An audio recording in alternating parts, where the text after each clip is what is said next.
Here's the 30-second lesson on what legends know. Never practice nunchucks in a crowded room. Never eat chole before a road trip. Always take your shirt off before you iron it. Don't take a call near a swimming pool. And don't forget, saving is not investing. Legends don't just save, they invest in mutual funds. Mutual fund investments are subject to market risks. Read all scheme-related documents carefully. नमस्कार, the print में आपका स्वागत है। जम्मू और Kashmir assembly में article 370 को लेकर विवाद और महाराष्ट्र में आगामी चुनावों से लेकर यूएस में डोनाल्ड ट्रंप की जीत तक पिछले कुछ दिनों में आपके द्वारा हमें ढेर सारे सवाल आए और आज के इस एपिसोड में हम आपके ऐसे ही सवालों पर चर्चा करेंगे हेडलाइंस के पीछे डीके के साथ। मैं पूर्वा मंधानी और मेरे साथ है हमारे पॉलिटिकल एडिटर डीके सिंह। सभी दर्शकों को बता दूं कि हम इस हफ्ते का आपका एपिसोड जल्दी ला रहे हैं, संडे नहीं फ्राइडे लेकर आए हैं, क्योंकि डीके कई स्टेट्स में अभी ट्रैवल कर रहे हैं उस चक्कर में भी, और हम नहीं चाहते थे कि आप तक फिर अगर हमने जल्दी शूट कर लिया तो एपिसोड लेट पहुंचे या आउटडेटेड पहुंचे। हम चाहते थे कि जल्दी से जल्दी डीके के जो जवाब हैं आपके सवालों के वो सभी आप तक जल्द से जल्द पहुंच जाएं। तो चलिए डीके सवालों से शुरुआत करते हैं। पहला सवाल आ रहा है सात्विक अग्रवाल का और सांचित सुमन का भी, दोनों का सवाल जम्मू कश्मीर से जुड़ा है तो दोनों का साथ में लूंगी सवाल। सात्विक बोल रहे हैं कि द प्रिंट पर आपके द्वारा किए गए काम के लिए धन्यवाद।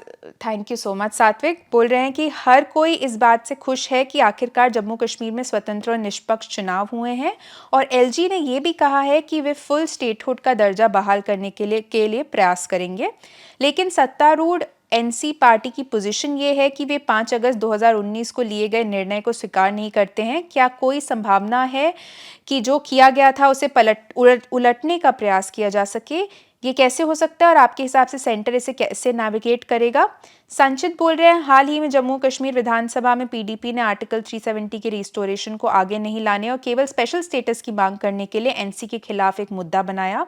आपको क्या लगता है ये मुद्दा कैसे आगे बढ़ेगा? क्या जम्मू कश्मीर की पार्टियां और लोग हमेशा आर्टिकल 370 को रिस्टोर करने की मांग करेंगे?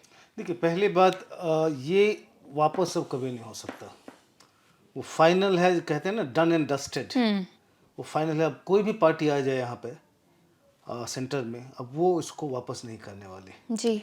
और वो जो दूसरे सवाल वो कर रहे हैं कि जो अभी भी चाहते हैं, जो कश्मीर भी अब जाएंगे, अब लोगों से बात करेंगे, अब उन्हें भी पता है कि ये वापस नहीं होने वाला। वो जैसे कहते हैं, नहीं करे हमारी आइडेंटिटी छिन गई, ये सब ठीक है, लेकिन वो अब वो रिकॉन्साइल हो चुके हैं कि ये आएगा नहीं। जी।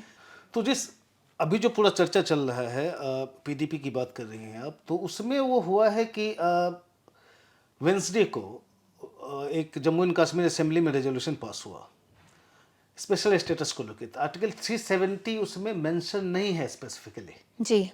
वो कहते हैं रेजोल्यूशन कि हम अपना चिंता व्यक्त करते हैं कि ये हमारा स्पेशल स्टेटस ले लिया गया, और हम भारत सरकार से चाहते हैं कि हमारे यहाँ के पब्लिक रिप्रेजेंटेटिव से उसको कैसे रेस्टोर करें, उसके लिए बात करें। तो चिंता है, और कहते हैं कि बातचीत करें पब्लिक रिप्रेजेंटेटिव्स के साथ।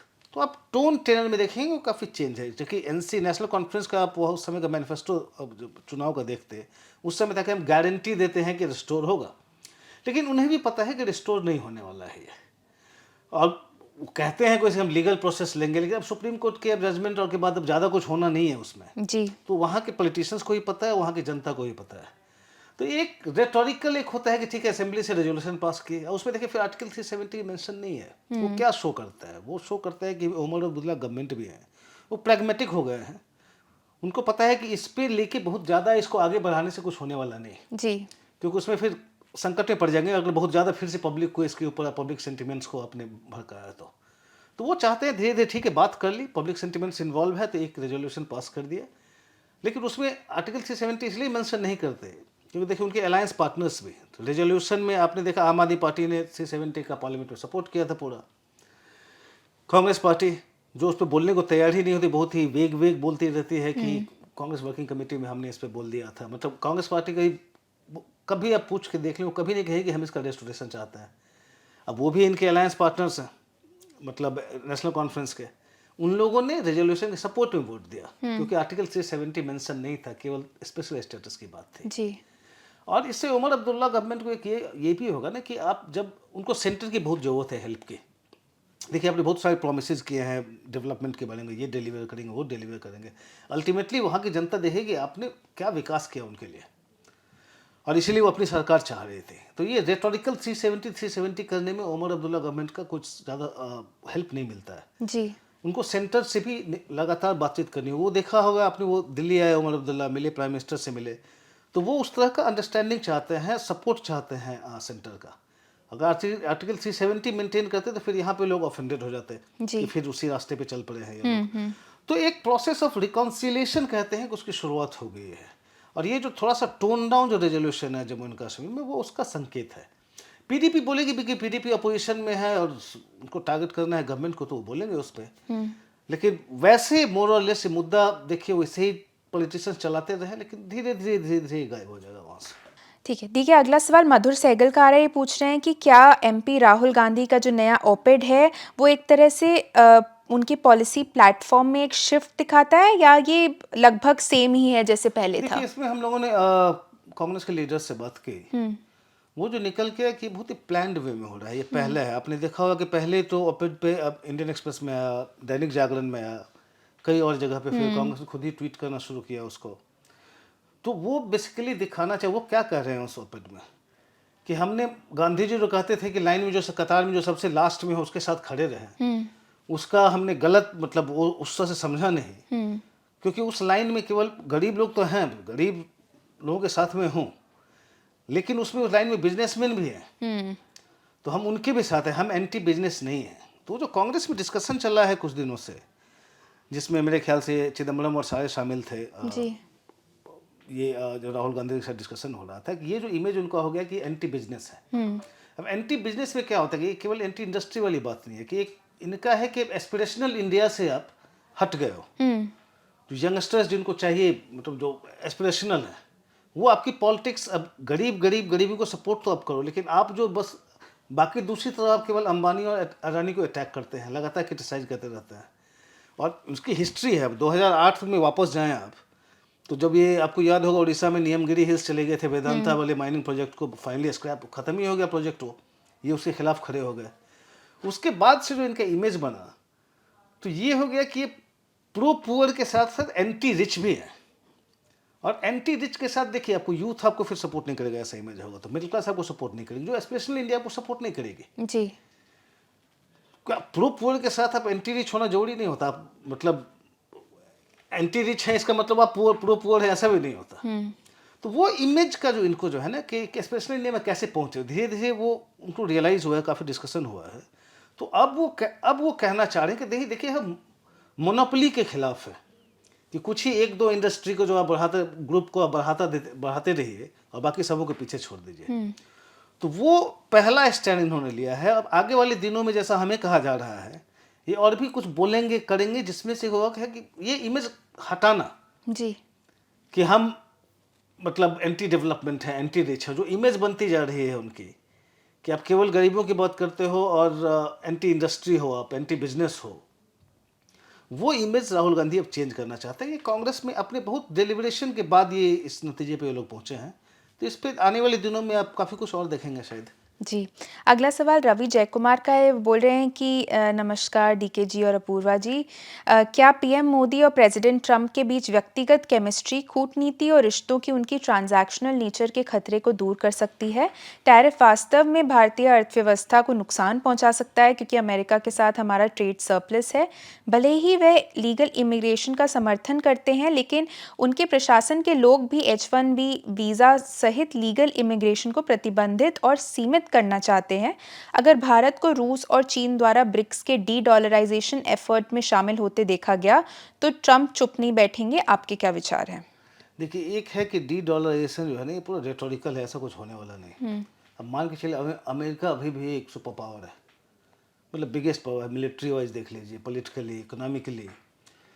तो आपको उनको सेफ और जितना स्टेबल है वहाँ पे, तो वो डॉलर का अभी ऐसा कुछ नहीं हो रहा है। कुछ लोग बात वैसी ही कर रहे हैं, वैसा कुछ होने वाला नहीं है। मैं एक्सपर्ट नहीं हूँ इकोनॉमी का, मतलब फाइनेंस का या फिर ग्लोबल फाइनेंस का, लेकिन जितनी मेरी अंडरस्टैंडिंग उसमें है कि ये पूरा रेटोरिकल है, इसमें कुछ नहीं होगा। बात करें जो पहला इनका ये सवाल है कि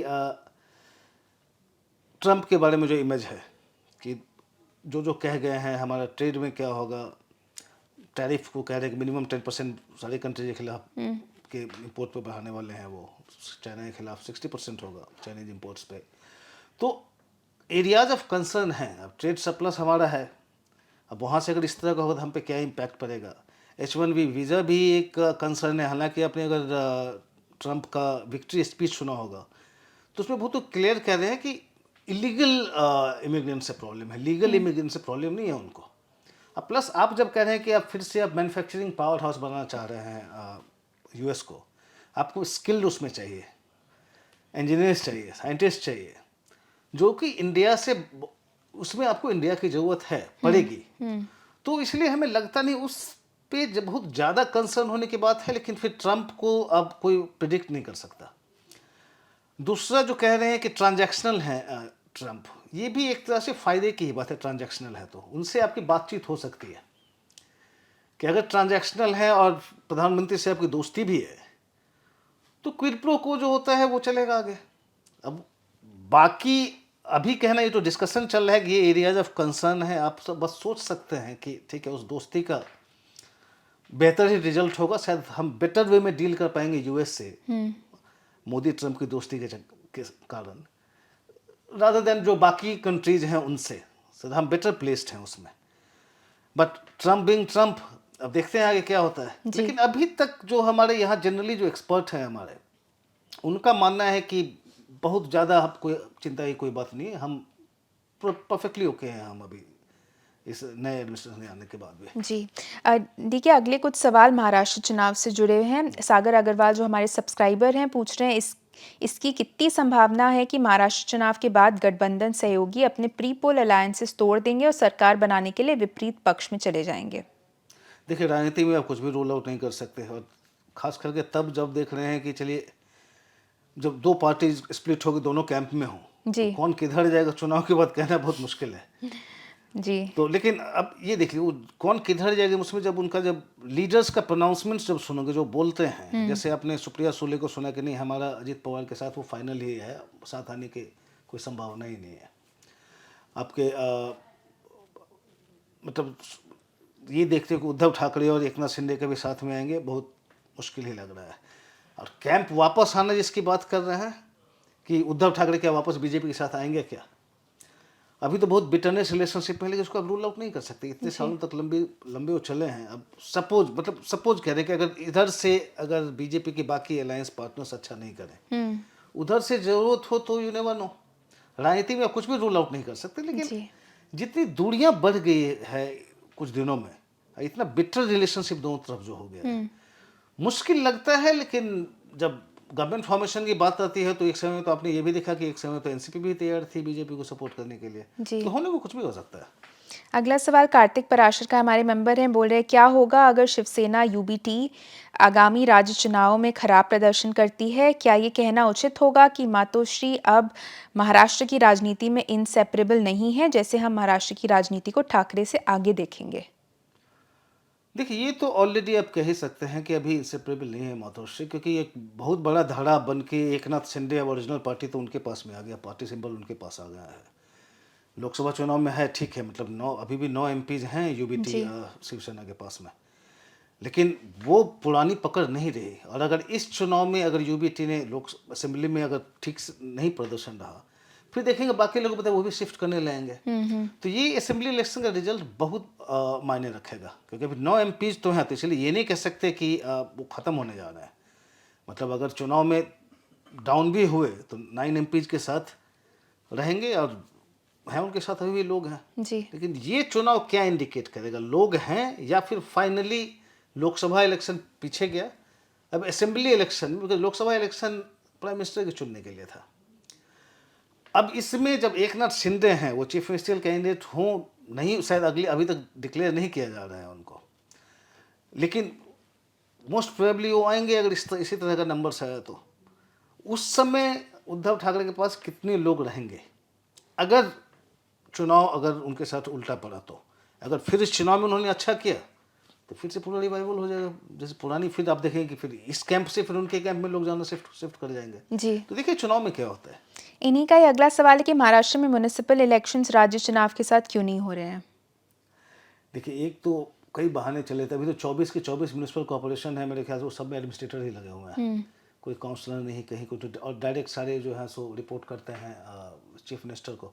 तो एक तो पूरा कंट्रोल इन्होंने रखा। दूसरा हमेशा रहा, देखिए 2020 जैसे बीएमसी के देख लीजिए, उसका इलेक्शन होने वाला था, हो गए इतने साल नहीं हो रहे हैं। बीच में कोविड का बहाना था, ठीक है। उसके बाद कहने लगे कि सुप्रीम कोर्ट में केस चल रहा है।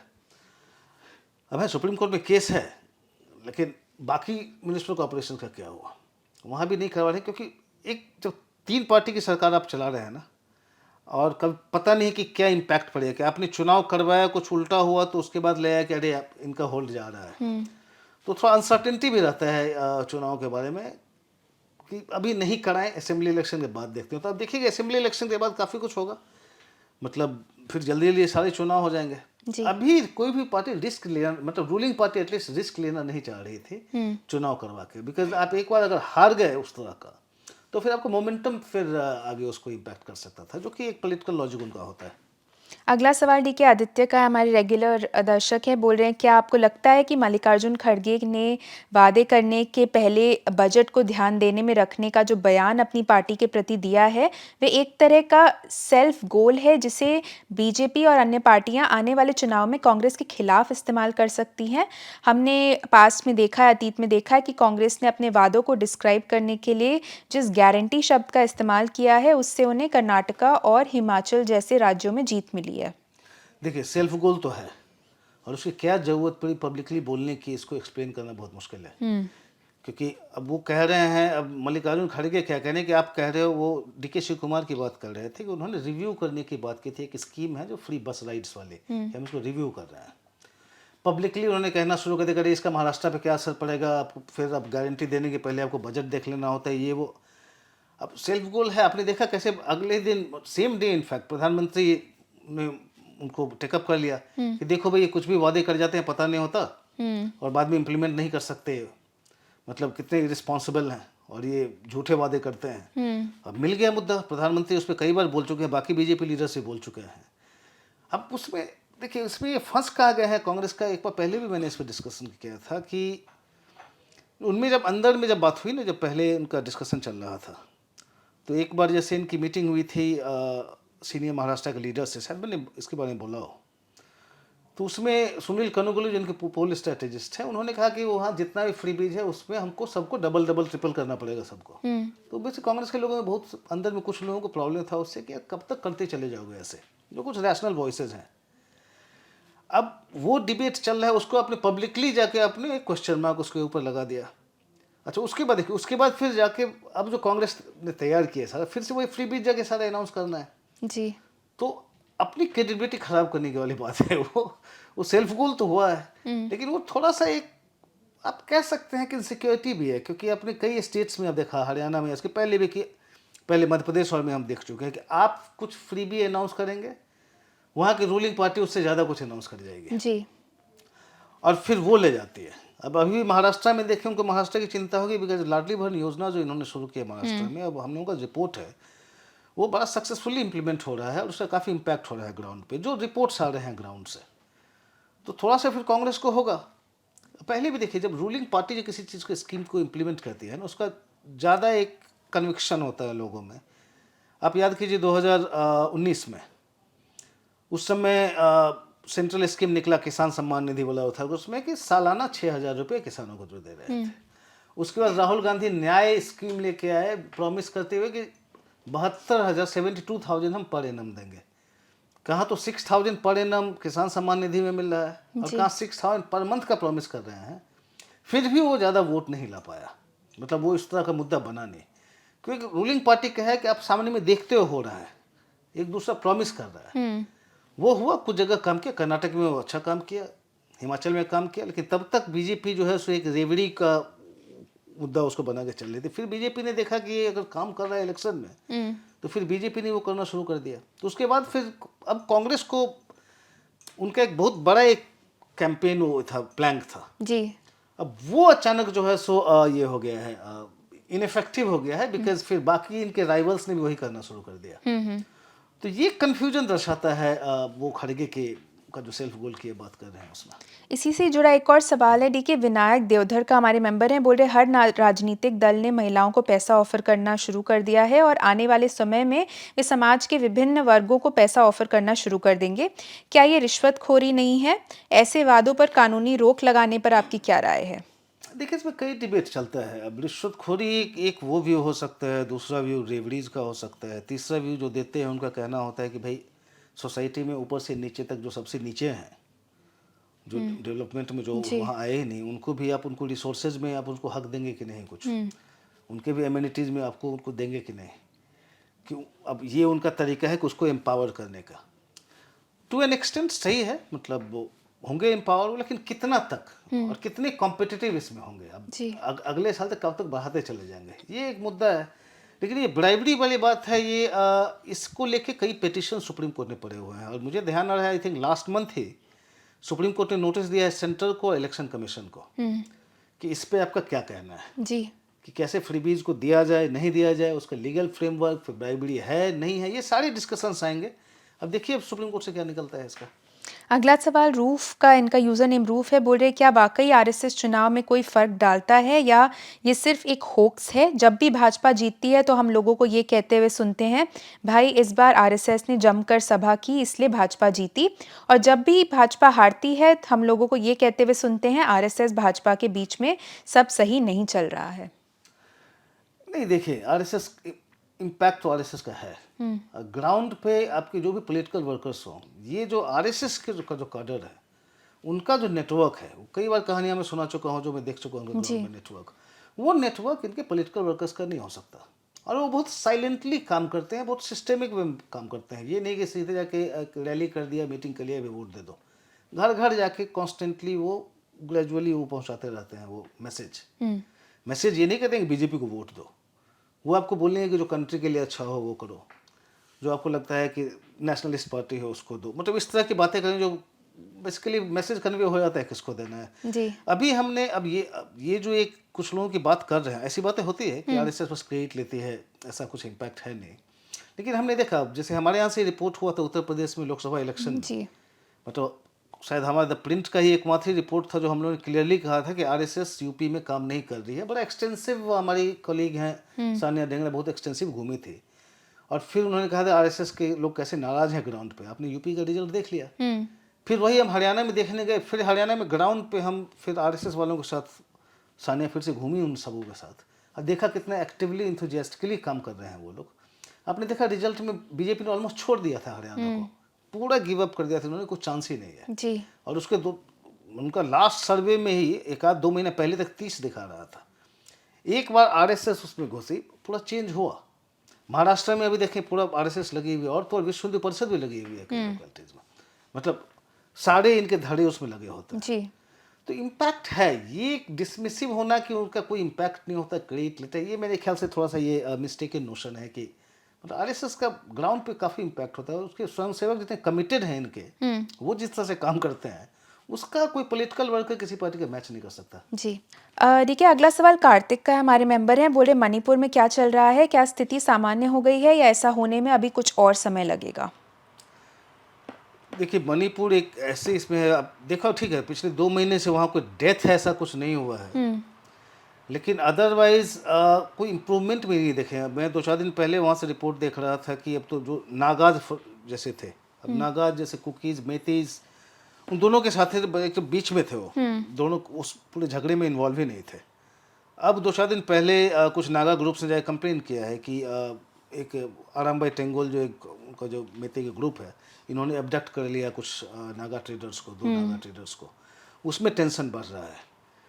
तो बहुत ही खुल के वो जो कुछ दिनों पहले तक जो आपका ये था कि ठीक है ड्रोन का यूज किया जी, रॉकेट अटैक किया, तो वो सब जो आया था उसके बाद से मतलब शांति नहीं कहेंगे उसको, एक उसको बोले कि एक स्टेलमेट टाइप का है, टेंशन है, ना आगे जा रहा है ना पीछे जा रहा है। वायलेंस ऐसा भी नहीं कि अचानक बहुत ज़्यादा शुरू हो गया हो, लेकिन पॉइंट यही है कि आपके हज़ारों अभी वेपन्स हैं, अभी भी पुलिस के जो चोरी हुए थे अभी मिले नहीं है, और पुलिस अभी भी घूम घूम के वो सारे वेपन्स अभी चाह रही है रेड करके किसी तरह से वापस लाया जाए जी। तो स्थिति वहीं का वही है। आगे नहीं बढ़ा है। पिछले महीने याद होगा आपको, होम मिनिस्ट्री में बुलाया गया था कुकीज़ में थी सबको, कि सबको बैठा के एमएलएज को, वो भी बीजेपी एमएलएज थे, कि सबको बैठा के बात किया जाए और सोल्यूशन लाया जाए। ये बैठने को तैयार नहीं हुए, फिर होम मिनिस्ट्री में सबके साथ अलग अलग बैठना पड़ा।